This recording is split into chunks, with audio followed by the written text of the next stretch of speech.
Hi friends, जय जगन्नाथ। मु करिस्मिता आपण मानक मो चैनल बहुत बहुत स्वागत करुच्ची।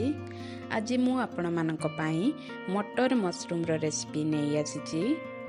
मटर मशरूम बनैबा पई एठी मु कढ़ाई रे तेल गरम करि नैची। एबे सेतिरे हाफ चामच जीरा पकै नबा। जीरा अल्प भाजी गला परे अदा रसुण प्याज रो पेस्ट को पकै नबा।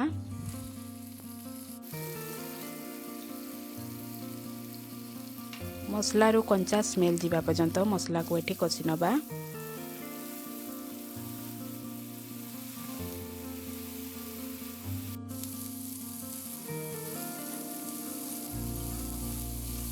देखंतु मसला टी हे जाईची। एबे सेतिरे टमाटो प्यूरी को पकै नबा। स्वाद अनुसार लूण दे दबा।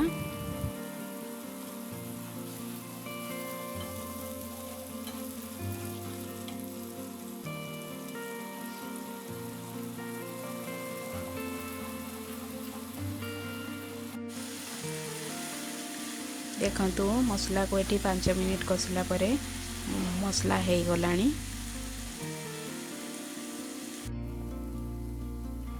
एबे सेतिरे आधा चामच हळदी गुंड, आधा चामच लंका गुंड, गोटे चामच धनिया गुंड, आधा चामच गरम मसला और अल्प दालचीनी पाउडर पकै नबा। मसला सहित सबको भल भाव मिसई नबा।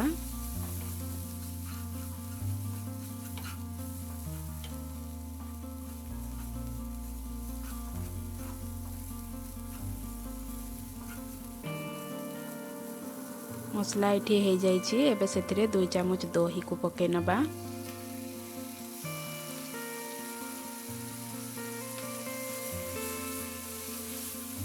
मसला सहित दही भल भाव मिसई नबा।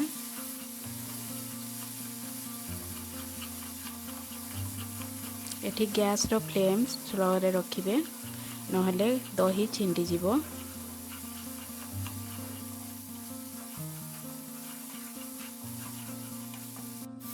देखंतु मिसी गला परे एबे ग्रीन मटर को पकै नबा, छत्तू को पकै नबा।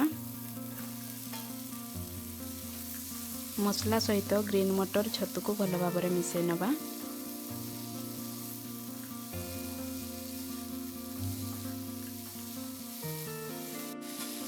दुई मिनिट पाई कवर करी नबा।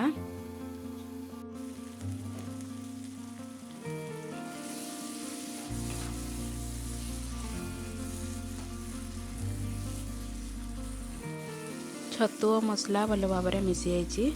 एबे सेथिरे आवश्यक अनुसार पानी दे दबा।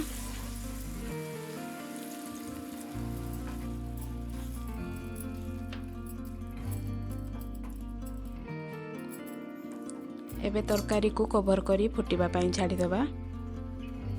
5 मिनिट परे देखंतु छतु एठी हे जाइची। गैस रो फ्लेम को बंद करी नैची।